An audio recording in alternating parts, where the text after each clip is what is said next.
Eksakto 11 o'clock na pala, ne? So, yeah. Hindi pa naman ako dinadalo ng antok. Kaliligo ko lang po, medyo basa pa buhok. So, sabi ko, tara, pag-usapan natin yung kaisa-isang dahilan. O, hindi po madami ha. Isa lang po ang dahilan. Okay? O kaisa-isang susi, ano lang natin, para mapasama ka sa rapture. Kasi lahat naman gustong makasama. Pero may mga maling kaisipan tungkol sa kung paano mapapasama. Yung iba kala nila mapapasama sila kapag gumagawa sila ng mabuti. Kapag nagsisimba raw sila. Kapag sabi nila gumagawa sila ng mga kalooban ng Diyos. Ayan ang sabi nila. Pero lahat ng yan, ginagawa nila ayon sa kanilang sariling gawa. Own effort. At ang sabi ng Biblia, ang inyong mga, pasensya na po sa sumaingay, ang inyong mga gawa ay basahan lang sa aking mata, sabi ng Panginoon. So, ipinagmamalaki mo ba ang basahan sa harapan ng mabuti at makapangyarihang Diyos? So, ito po ay atin pong bubulay-bulayin ngayong gabi. Madali lang po ito, hindi po ito... Wala akong balak patagalin itong vlog na ito. Kasi go direct to the point, paano nga ba makakasama ang tao sa rapture? Isa lang. Maniwala ka na si Jesus ay namatay para sa iyo. Nasapat na si Jesus para magkaroon ka ng buhay na walang hanggan. Period. Wala nang iba. Pero pag ang paniwala mo si Jesus plus baptism plus good works, hindi ka makakasama sa rapture. Dahil hinahaluan mo ng gawa mo. Pag may halong gawa, maiiwanan ka dito. Pag ipinagmamalaki mo yung mga pwede mong gawin sa harapan ng buhay na Diyos, na makapangyarihan Diyos, ang Panginoong Jesucristo, pinagmamalaki mo, sabi mo, taas noo ka, napupunta ka ng langit dahil sa mabubuting gawa mo.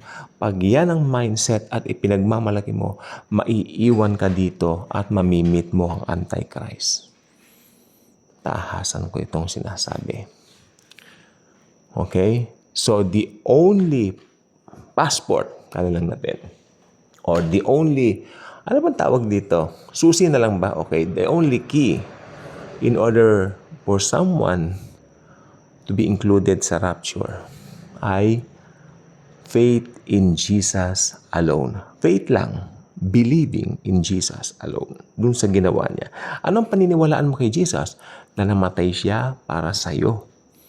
Na binayaran niya lahat ng kasalanan mo, past, present, future.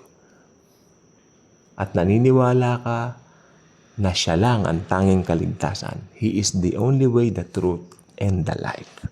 Pag yan ang mindset mo, magkita-kita po tayo sa araw ng rapture. Anytime now. Rapture is an imminent event. Meaning, clueless tayo kung kailan ito mangyayari. Basta, kling, yan na. Hindi ba nakalagay nga sa Biblia, in a twinkling of an eye? Ganyan siya kabilis. So, sabi ko, sayang naman tong gabing ito kung di ko sasabihin sa inyo itong totoong ito dahil hindi pa naman ako inaantok. At least, mas marami tayong malalaman. Bawat revelation, bawat pop-up sa akin ng mga binibigay ng Lord. Kaya yung mga taong nagmamalaki ng kanilang mga gawa, pinagmamalaki nila, masipag sila, yumaman sila dahil sa sarili nilang gawa, bumabagsak po ang mga yan. O kung may kilala kayong ganyan, babagsak at babagsak po ang mga yan. Maniwala kayo sa akin. Pero yung marami akong kilala mga tao na hindi nila hindi sila nagwo-worry sa kinabukasan. Alam nila, i-bless sila ng Lord. Ngayon po mga pinagpapala po sila. Ganyan ang totoong pagpapala. Kasi yung mga biglang, halimbawa may nakakita na ba kayo ng, halimbawa masipag siya, tapos umasenso siya, tapos wala siyang Jesus sa buhay niya, mabilis siyang umasenso, mabilis din siyang babagsak. That's for sure. That's for sure.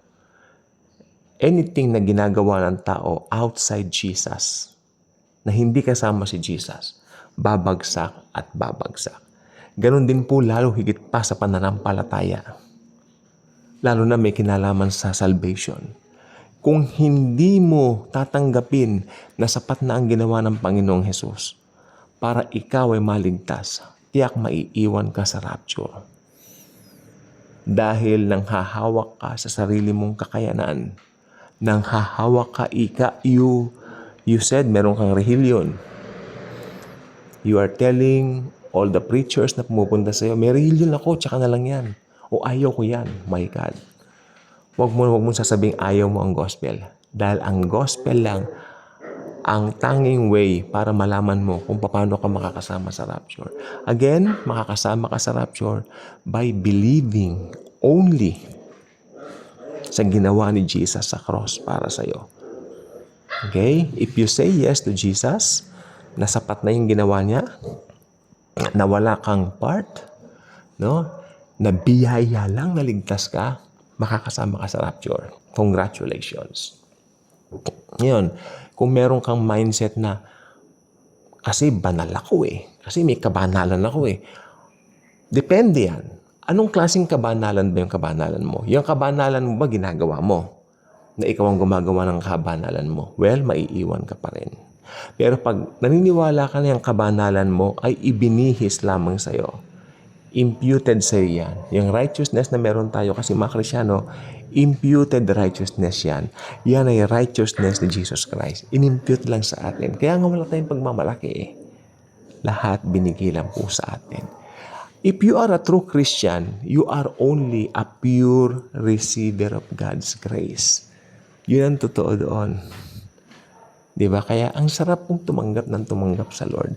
Dahil pag tumatanggap tayo, nagiging blessing tayo sa iba. Kasi may bago lang tayong puso. Natanggal na yung pusong madamot sa atin. So, mag-bless din tayo ng ibang tao. Pero ganun pa man, bago tayo lumayo sa usapan natin, the only reason, the only key, susi, para mapasama ka sa rapture, kung talagang gusto mong mapasama, huwag mong haluan ang gawa mo.